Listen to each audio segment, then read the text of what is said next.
Qala Rasulullah sallallahu alaihi wasallam, Rasulullah SAW bersabda, Innallaha, sesungguhnya Allah, la yumli, lamnya itu namanya lam taukid, penekanan makna.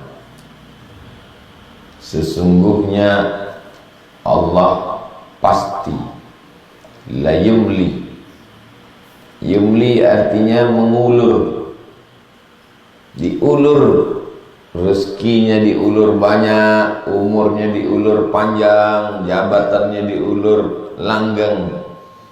Siapa yang diulur itu? Lizalim, orang yang zalim.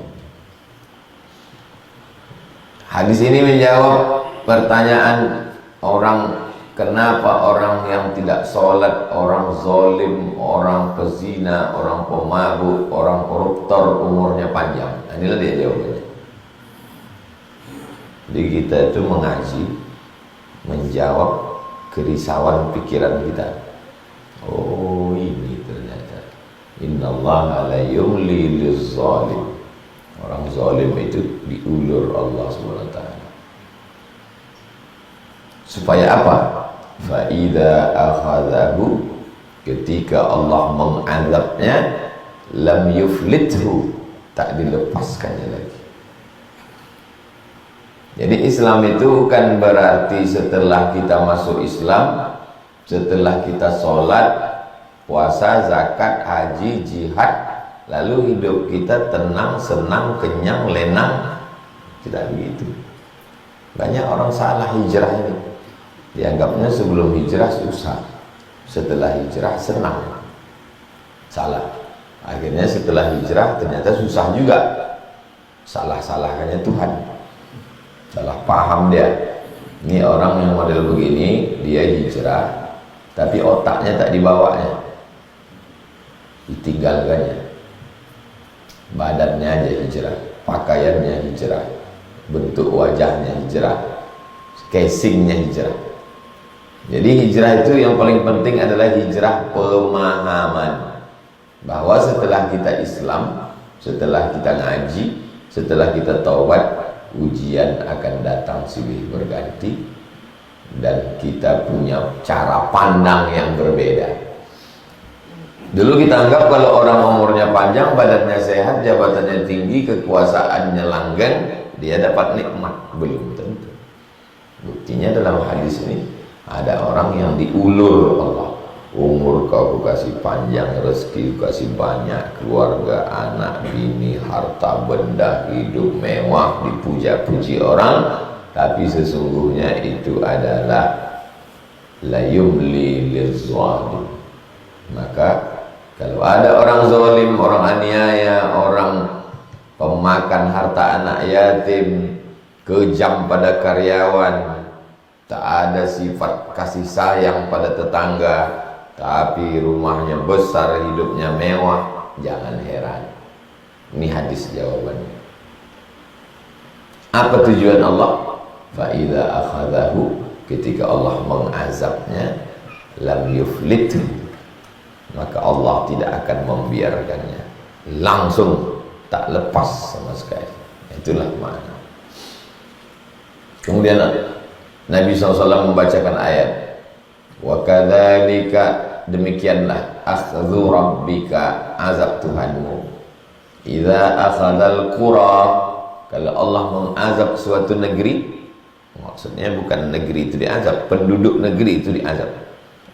Wa hiya zalimatun, orang-orangnya zalim, inna akhdahu alimun syadid, azab Allah itu amat sangat alim, menyakitkan, syadid, amat sangat kuat.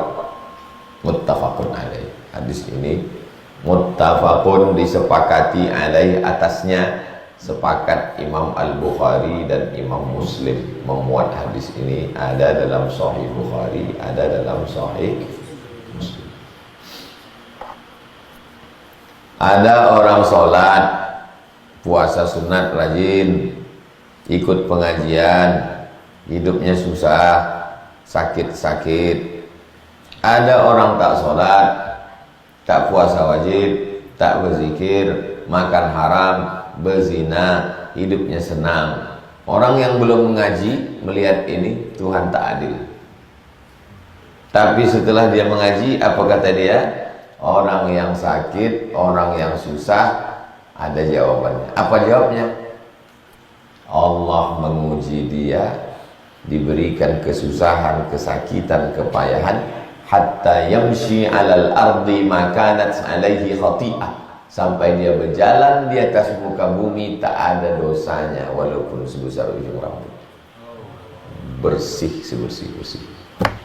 Sedangkan orang yang zalim, aniaya, jahat, kasar, zalim, tak pernah buat baik, kenapa hidupnya senang? Innallaha la yumli lizzalim. Inilah yang dimaksud dengan pemahaman hijrah. Jangan cuma hijrah nama, hijrah organisasi, tapi pemahamannya tak ikut, sehingga orangnya hijrah, pemahamannya masih pemahaman jahiliyah. Cuma dua, Islam dengan jahiliyah. Pakaian Islam, pakaian jahiliyah. Pakaian Islam, pakaian jahiliyah. Pemikiran Islam dan pemikiran jahiliyah. Sekarang banyak orang Islam, tapi pemikirannya masih pemikiran jahiliyah, menyalahkan Allah. Maka hadis ini menjadi perenungan bagi orang yang zalim. Coba renungkan diri kau. Aku ini zalim. Zalim kepada diri sendiri, zalim kepada orang lain. Tapi kok badanku sehat, tak pernah sakit. Kok rezekiku lancar. Berarti aku udah kena ini. Kita kalau ngaji itu macam punya meteran. Penyakit orang kalau udah punya meteran, dipakaikannya ke orang atau ke dia? Ke orang dipakaikannya. Inilah bahayanya orang. Kita kalau udah ngaji, pakaikan ke diri kita. Jangan-jangan aku ini zalim. Aku zikir biasa aja, puasa sunat tak pernah, mulut kasar, menzalimi orang, rezekiku lancar, umurku panjang, orang suka sama aku. Berarti aku ini kena azab ini. Inilah yang paling mengerikan, namanya azab berbaju nikmat. Disangka orang nikmat, padahal azab. Ada pula orang yang disangka orang kena azab, padahal Allah sedang membersihkan dia sebersih-bersih. Kedatangan Islam merubah cara pandang. Sakit adalah laknat. Begitulah cara pandang orang. Kalau sakit, laknat. Sakit bininya, kau kena laknat. Sakit lakinya, kau pun kena laknat juga. Sakit ustaz, ustaz kena laknat. Ketika Islam datang, robah cara pandang. Sakit menghapus dosa. Sakit, orang sudah sampai pada satu level masuk surga. Syarat masuk surga amal 1 kilo, amal dia 8 on setengah. Macam mana cara menyempurnakannya? Kasih dia sakit. Karena amal yang bisa memenuhi yang kurang adalah amal sabar. Innama yuwaffas sabiruna ajrahum bighairi hisab. Orang yang sabar, balasannya amalnya penuh 1 kilo. Karena kau sabar, jadi 1 kilo masuk surga. Karena sakitnya itu masuk surga. Bukan karena zikirnya, bukan karena sholatnya, bukan karena puasa sunatnya, kurang. Dengan sakit itu dia mendapatkan ridha Allah. Kata penghuni surga, kami udah dapat surga semua udah, tapi kami belum dapat ridha. Kata Allah, yang dapat ridha aku cuma satu, orang yang ridha menerima takdirku. Itulah orang menerima ridha. Berubah cara pandang melihat sakit. Jabatan, yang satu begitu dilantik dapat jabatan, alhamdulillah. Yang satu lagi mengatakan innalillah. Lu kok beda? Karena yang satu menganggap alhamdulillah, inilah hasil selangan pajar, hasil lelang tanah, alhamdulillah. Yang satu lagi mengatakan innalillah, inilah amanah yang aku akan dituntut di hadapan Allah nanti. Kan? Kok beda? Beda cara pandang. Hidup ini adalah cara pandang. Luka, tengoknya luka, diambilnya sarang laba-laba, kasih minyak lampu. Sarang laba-laba itu kan getah. Jadi kalau ditempelkan ke luka, melengket dia balik. Darah pun berhenti. Nah. Tengok luka. Luka ini. Nanti luka ini melebar kena virus. Ada pula diabetes sedikit diamputasi. Muncul rasa takut, naik asam lambung. Naik gula darah. Jantung tak normal. Naik kolesterol. Opname. Lukanya sama atau tak sama? Sama. Yang membuat kita berubah itu apa? Cara pandang. Itulah pentingnya hidupnya cara pandang. Kaya, miskin, susah, senang, cara pandang.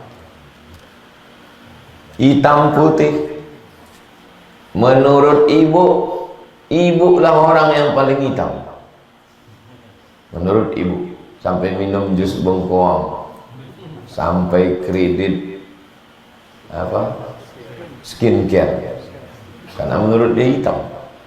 Begitu sampai di Makkah pas umroh, doa sampai Ka'bah, tengok kanan Afrika, hitam. Somalia, hitam. Sama tak kulit dia waktu di Indonesia sama dengan di Makkah? Sama. Kenapa berubah perasaannya? Cara pandang. Orang yang punya mobil sport 5 miliar tak bersyukur kepada Allah. Kenapa? Ditengoknya foto kawan dia update status naik private jet. Kita asal ada makan tenang. Naik angkot pun ketiduran sampai pasar pagi. Lewat gang rumah. Cara pandang. Maka kalau hijrah dalam Islam, robahlah cara pandang. Itu kuncinya dalam hidup. Islam merubah cara pandang. Mati, selesai. Tapi begitu Islam datang, kalau kau mati, ruh kau akan diletakkan di dalam kain kafan dari cahaya. Cahaya ruh ini dibawa oleh makhluk cahaya bernama malaikat ke pintu langit. Malaikat-malaikat penjaga pintu langit mengucapkan selamat datang, kaulah yang selama ini kami rindukan, karena amal kau pagi petang kami tengok, tapi orangnya baru datang sekarang. Kematian sesuatu yang membahagiakan. Cara pandang. Kalau saya mati Pak Ustadz, tinggal anak saya, tinggal istri saya, tinggal kawan saya. Karena cara pandang dia nengok di sini. Coba pindah ke sana. Kalau aku mati, jumpa ayahku, jumpa emakku, jumpa atukku, jumpa kawanku. Kenapa mati tidak terlalu menyedihkan? Karena cara pandang. Hidup tetaplah hidup yang sama. Tapi setelah kita berislam, kita punya cara pandang yang berbeda melihat sesuatu. Jelas?